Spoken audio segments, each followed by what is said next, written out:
Good morning, everybody. Good morning. Good morning. All right, that's better.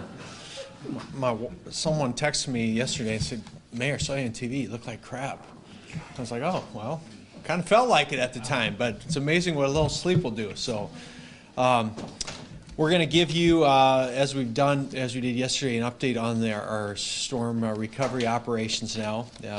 And what I'm going to focus mostly on to kind of kick things off this morning is what we've accomplished in really the last 24 hours. I mean, if you think about, this was less than 36 hours ago that this all happened. The city's made tremendous progress during that time, tremendous progress. And on the other side of that wall is just a beehive of leadership that's getting that done. So I would be remiss if I didn't start this whole thing off with saying, man, our city really has a great EOC operation, a great process to handling emergencies in our city with the county, with the state, with the city, with the weather service. And so just tip of the hat to all the people on the other side of that wall that are working hard.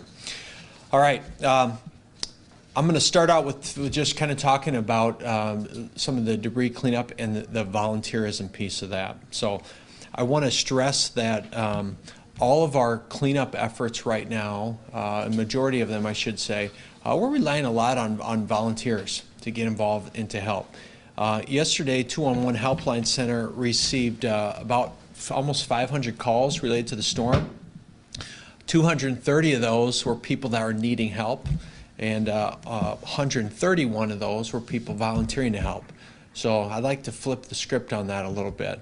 So I really need people to step up and help their city. If there's one message that I want you to take away today, it's that we need community involvement to help with the cleanup, and preferably people who have a contractor's truck, people who have some equipment that they might be able to, take their Friday off and help use.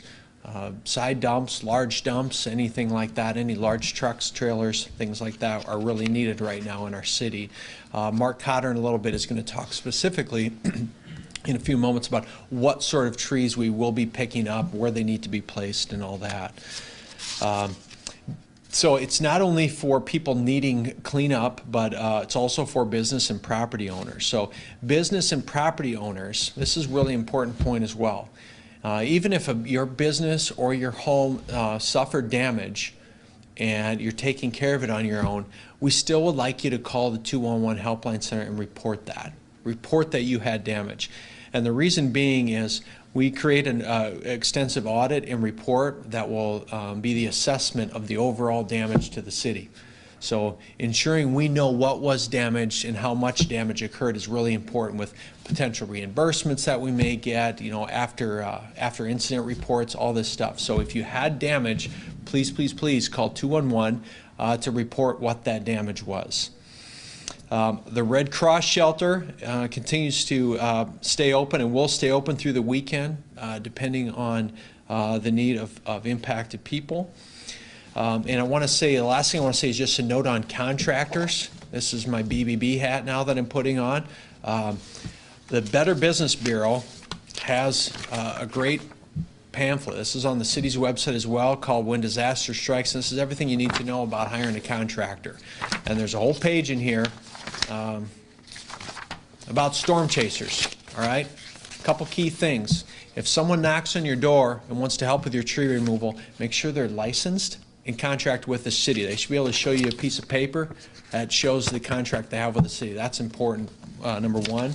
Two, don't fall into any high pressure sales tactics. There's a lot of people who are going to be willing to take your money to cut down your trees. So get some bids, take your time. The tree on your lawn isn't going to ruin your property if it sits there for a few days and you have to get a competitive bid or two. And lastly, just don't pay anyone until the work is actually started. If someone says it's $500 and we'll bring our crew back tomorrow, that should be a huge red flag. So don't pay until that work has actually been started. So again, the key thing for me, help, help, help. 131 people volunteering to help. That's less than 0.1% of our city that called to help yesterday. So if we got to 1%, we'd be north of 1,000 people, and we'd have this place back to Mayberry in no time. So please sign up to help. So with that, I'm then going to turn it over to Todd Heitkamp with the Weather Service, who's going to talk about some of the weather that we're experiencing currently as well. Thanks, Todd. Thanks, Mayor. Again, Todd Heitkamp, meteorologist in charge for the National Weather Service in Sioux Falls. Last name is spelled Heitkkamp. First off, I want to do something that, I got the same comments Mayor got yesterday too, saying, "Man, you look really tough yesterday." Well, yeah, I did. But I wanted to, one thing I did fail to do yesterday was to recognize my staff. The work that they did tirelessly and without credit or anything like that, that's what we do. That's what they do. But the work, the service that they provided, hopefully was heeded by many people in Sioux Falls, and I think that was one reason why we didn't have as many injuries and deaths, and not only the work that we did, but all the work that you guys did too on the media side of it as well. So I thank you as well. The big story, yesterday and last night has been the heavy rain.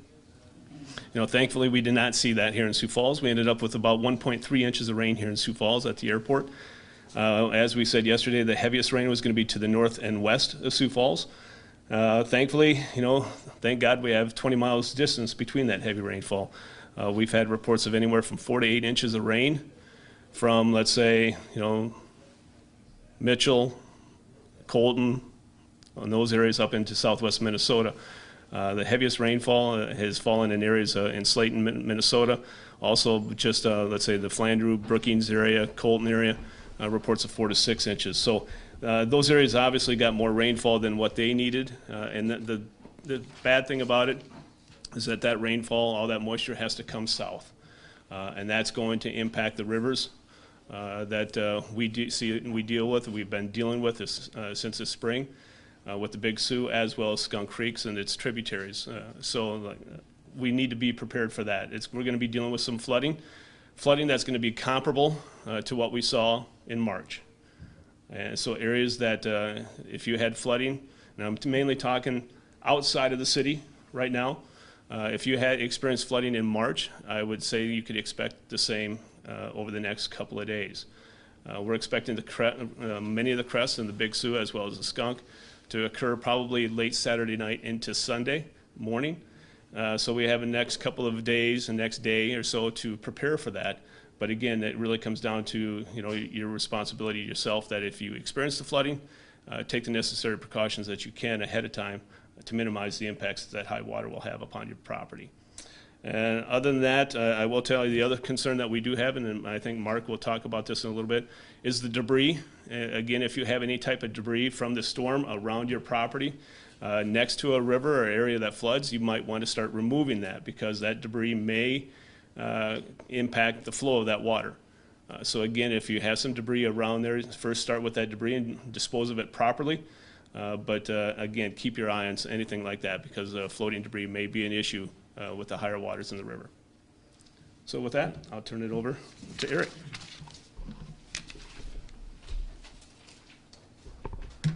Good morning, everybody. Eric Pauley, Xcel Energy. I'm the Community Relations Manager here in Sioux Falls. Last name is Pauley, P-A-U-L-I. The update on the electric system, we're making progress. We had about roughly the numbers, a little bit stronger numbers come in last evening. So we had about 26,000 total affected. We were down to probably around the 3,500-ish range last night. We were down to about 1,900 when I left the office to come to this meeting here this morning. So we're making good headway. We have over 500 office personnel and staff, including crew members out there in the field, in the office right now, making headway on this. So we literally have a small army out there to try to get this done as quickly and safely as possible for the public and get everybody restored and back into service. It's obviously some difficult terrain out there. We've got a lot of tree branches down, backyards, poles that are broken, etc. I did send out a news release here just a little bit ago, so a lot of this stuff is maybe reiterated information for some of you folks. But so we're making progress. The biggest thing I can ask of the general public is just to allow our crews to get to the locations that they're trying to. I know everybody wants to see what's out there, see what's going on. The more space that you can give them, the quicker they can get that service restored for you guys. So outside of that, Our goal for right now, and what I'm being told from our construction folks, is we expect to be 99.9% restored for all of those that can accept service by 10 p.m. tonight. We will know more information as our crews come back in, but that's kind of what we're aiming for, and it looks like we're going to realistically be able to meet that as long as everything goes smoothly, the weather cooperates, which it looks like it's supposed to. So with that said, I guess we'll ask questions later. I'll turn it over to Mark Cotter for right now, and if any questions, feel free to ask. Thank you.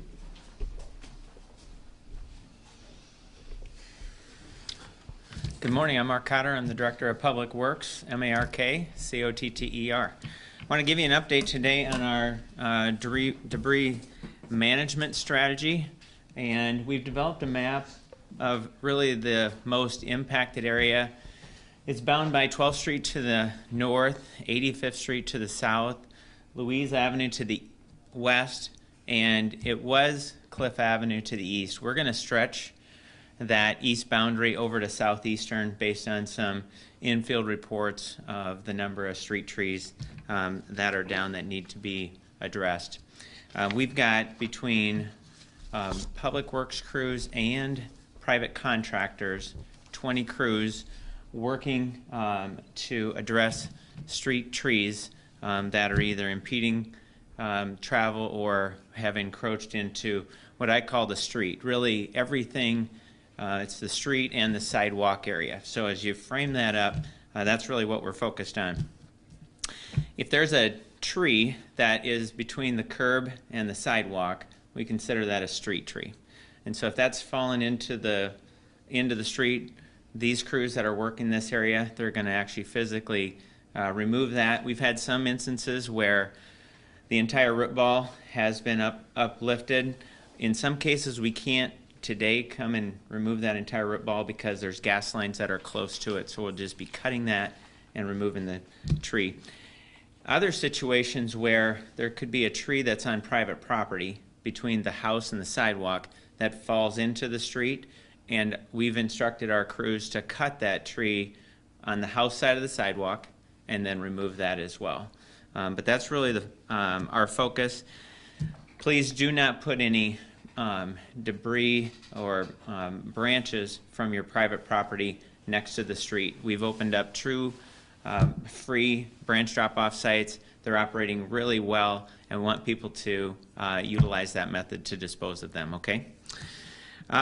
We also need to reiterate any unneeded traffic, unnecessary traffic, please do not go into these areas. These property owners are not only have their own resources in cleaning up their properties, they're likely going to have contractors and trailers in there, and then we've got some large equipment that are rolling down these areas. So we really ask for your cooperation to not go into these areas and clog up traffic. It's only creating more safety issues for us to address. Again, the tree debris locations are, we got one near the street division, near Chambers Street and Cliff Avenue. Once you get close to that area, you'll see changeable message boards that really show you where those locations are at. And then we got one at just north of 12th Street and Lyons Boulevard. Again, more changeable message boards that will guide you in one location, exit out another. Drop-off sites are very busy. Yesterday, we've also reached out to Warden Young to get some additional inmate resources to help people unload so they can, when they pull into those sites, they can quickly get unloaded so they can go back and, if they need to, get another load and bring it to us. Again, those operations, they're going to run 7 days a week from 7 a.m. to 7 p.m. We're going to run them today through the end of September. Any mixed debris, anything that's got construction materials intermixed in with branches, which is common with a tornado, we want all that material to go directly to the landfill. We've also begun grinding the tree debris at these locations. You can imagine that just the mountain of trees and branches that are stacking up. To reduce that volume, we've got grinding operations starting, and I think we'll work with our communications team to get an infield press meet tomorrow so you can see that operation, ask questions about what's all involved with that. We're going to continue to look at the city in the impacted areas and adjust our debris management operations accordingly. As Todd said, with all the high rain events that happened last night, most of that water is going to network its way to and through Sioux Falls. And so we've got our own another operation that is starting to prepare for those high river flows. We are already seeing higher than normal flows at the wastewater plant, and that'll be another item that we manage through on this. But hopefully today this gives you a good recap of really where the most impacted areas are, where we're focusing our efforts. We are going to stretch this from Cliff Avenue over to Southeastern Avenue. And if you are curious about what the different colors are, as we have an engineering technician out there following these crews, they're updating roads that have been cleared, and then we turn them to green. And so I was just told before we got in here, this whole area down here is turned to green, and so that one's been cleared. We're going to make substantial progress based on the number of resources that we've hired to bring on. Got 3 private contractors of SoCup, Runge, and First Rate, and we just brought on Merlin Royce this morning to bring some additional resources. So next, I will bring up Jason Gearman with Minnehaha County. Thank you. Good morning, Jason Gearman, Minnehaha County Emergency Management. Last name is Gearman. Although we didn't have many issues the other night when the tornado came through Sioux Falls, Minnehaha County is now going to have some issues similar to what we had in the spring of this year. As Mr. Heidkamp said, we're looking at high water levels coming through on late Saturday, early Sunday throughout the Sioux River from Del Rapids south. That's due to the heavy rains that were up north of Lake Madison in that area, so this has all got to come south. Right now, we have deputies out, county highways out, and they're closing a lot of roads. Currently, roads to the west of Sioux Falls on Madison Street have water flowing over them. Baltic has one way in and out of the city. East by Brandon is going to have some issues due to some flooding, possibly a record level, and Skunk Creek, which flows east of Hartford into Sioux Falls and obviously in through the city. We're going to see some pretty high water levels there. Encourage people to stay off the roads if they don't have to. We're going to have similar issues in the spring with the soft roads and all the moisture, and we may run out of barricades. Do not drive through the water. We've already had a couple incidents this morning of that, and I just encourage people to not go out into the county unless you have to, and especially right now, stay away from the Baltic area. The only way in and out of there is a gravel road right now. Any other questions specific to the county I can take care of now? Other than that, I'll turn it over back to the city-specific questions. Gearman, Jason. Gearman. And title one more time. Emergency manager. You said that there was water over the roads west of Sioux Falls. Where was that? Madison Street now. I just received a report before we walked in here that there's water coming over the road there. We're not looking at as long of a duration of flooding due to the good forecast, I guess, that we have, but it's going to be a lot similar to what was this spring, so it's going to be pretty severe. So if you're in Renner, get prepared. Baltic, Del Rapids, and anybody in that Sioux River Basin that had to leave during the spring should probably get ready to leave for a few days starting, Saturday. All right, I'll turn it back over to the mayor. Thanks, Jason. Thank you. I have like 2 minutes and I got to get to 11, so if there's any questions for me, I'll take those.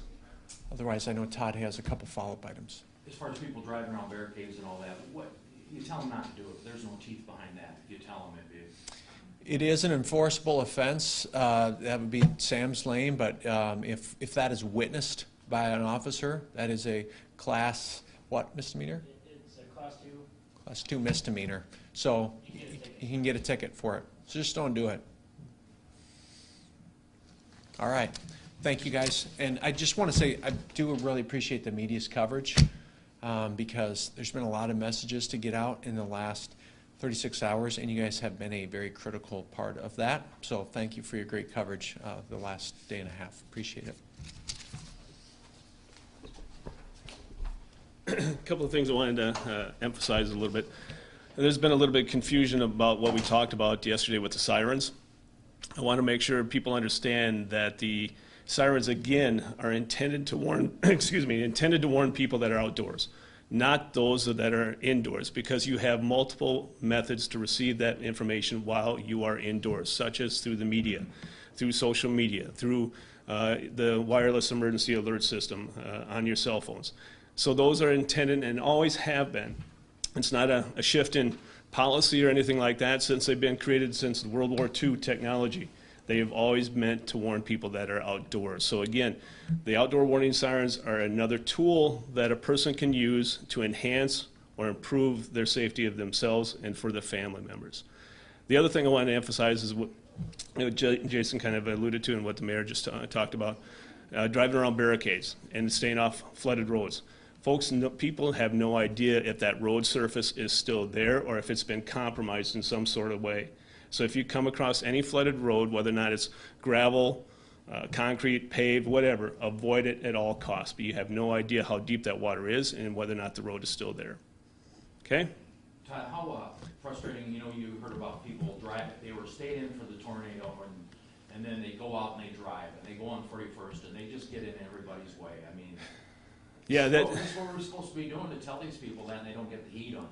Well, I mean, I could talk until I'm blue in the face about it, and people are not going to necessarily listen. But I've always told people, don't become part of the problem. We're already dealing with the problem. Let the first responders, let the people do what they need to do, what they've been hired to do, and don't become part of the problem where they have to start responding to you now at that point in time. And also, I think we need to be respectful. These people that have been out there and been impacted by the storms, whether or not we're talking about the tornado or the flood, a lot of them are dealing with that in their own unique way. Some of them, quite honestly, are probably in shock. And you drive by there and you start gawking and whatever. It's just not, again, I think we're more respectful around here than what other areas, and we need to remember that. I missed yesterday's press conference, but how lucky were we with it that tornadoes were on the front side of those thunderstorms? Because if it, like down in Moore, they were on the back side and they were F5s and we were F2s.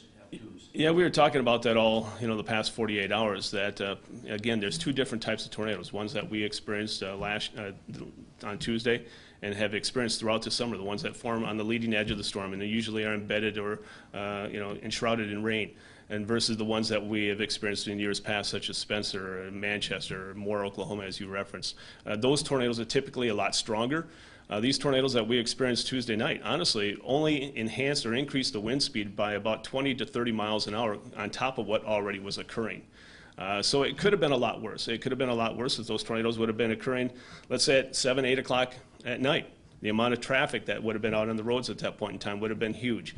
Yeah, it could have been a lot worse, and as I mentioned yesterday, that's my nightmare scenario that we've been talking about with the city for a number of years. And thankfully, again, due to the hard work of the city, the Weather Service, the media, and then finally the public, and heeding that warning information and getting themselves to the place of safety, we didn't have more injuries and deaths than what we already had. Mr. Guerin mentioned that there wouldn't be as long of a duration of flooding. Correct. How long do you expect the flooding in the rivers to last? Well, we're expecting the crest of the Big Sioux to occur probably Saturday night into Sunday morning. And the reason why it's going to be a fairly fast-moving crest is because we're not expecting any additional rainfall. When you compare that to the spring, we would have had also the snow melt that was taking place. So that causes the duration of the crest to be much longer. With this one here, we're just expecting the high water to pass through. But again, just because it's the crest doesn't mean that the water's going to go down dramatically right away. It's still going to be a long process, but at least it's not going to be a long, drawn-out process as far as the crest is concerned. Can you explain how the alert system works on the cell phones? Who activates that whole process, and how muting a cell phone can also mute that alert overnight? Yeah, Beth, what she's referring to is the Wireless Emergency Alert Notification, otherwise known as WEA. That is a federal system that we as the Weather Service can activate at times when we issue flash flood warning or a tornado warning. Not for severe thunderstorm warnings, but only for those two warnings. And so when we issue a tornado warning, that will activate the cell phones that are contained within that warning area. So if you are, let's say, if you are a resident of Sioux Falls and you on Tuesday night were up in Minneapolis, your cell phone would not have been alerted for that warning because your cell phone wasn't contained within that warning box. Now, if you go to bed at night, like what many people did Tuesday night, the normal habit is to silence your cell phone or to mute it. Yeah, that also will mute those notifications. And a lot of people have asked me, well, I never got that notification. Well, then you need to work with your cell phone provider and to make sure that your phone is set up to allow you to receive those notifications. Again, it puts the ownership back on you to make sure that your systems are working the way they need to be working to receive the information that you need to protect your life and the lives of the family members around you. Any other questions for me? Okay.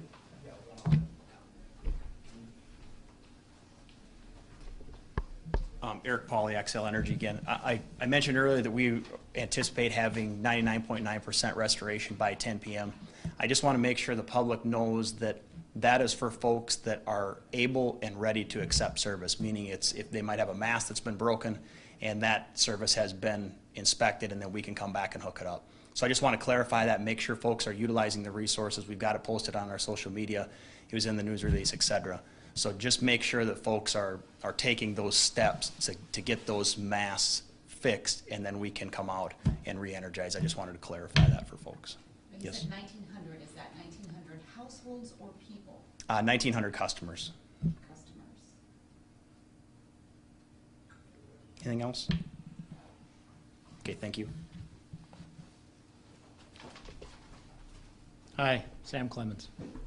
I just wanted to let you know, driving past a barricade, the fine for that is $122.50.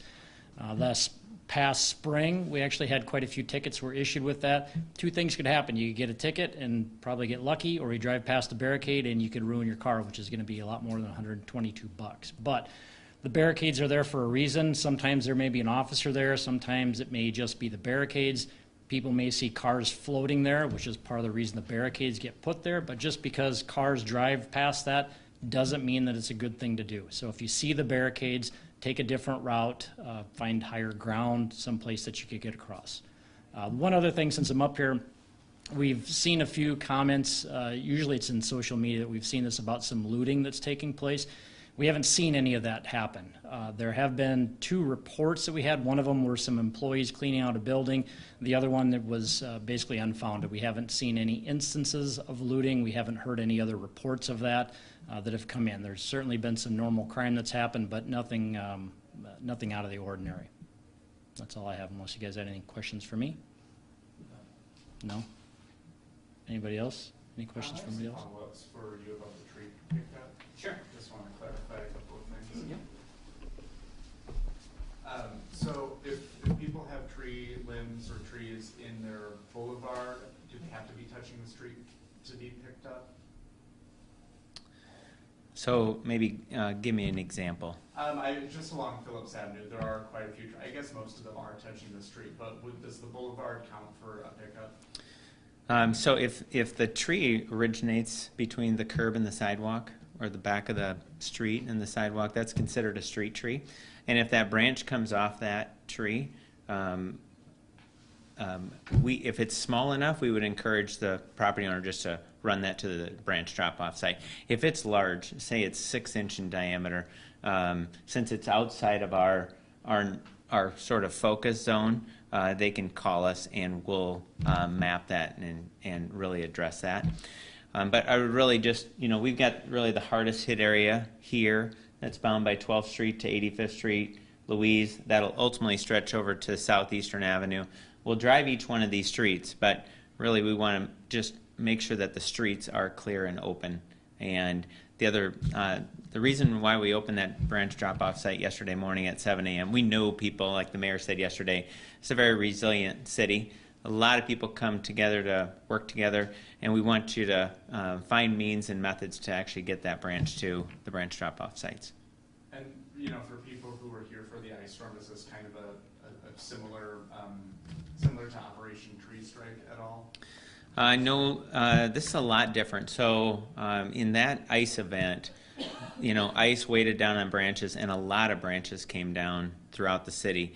There's been, you know, 3 tornadoes that hit here, but tornadoes are a lot different than an ice storm. There's a lot of twisted, mangled. There's a lot more larger trees that are affected in this event than were even in the ice storm. That's why we have a different operation for debris management on this event than what we had for that event. And you know, essentially, we just want to again remind people that if it's a street tree, if it's between the sidewalks, and especially if it's in this area, we're going to physically drive down every street and we're going to take care of that tree. If it's in the private property, meaning on the house side of the sidewalk, if it falls into the road in this area, we'll also do that. If it's outside this area and you've got a concern, you can certainly call us and we can map that if it's large enough and actually assist you. But we've got 211's got a lot of resources that people that want to actually get out and help, so we can quickly get the city cleaned up.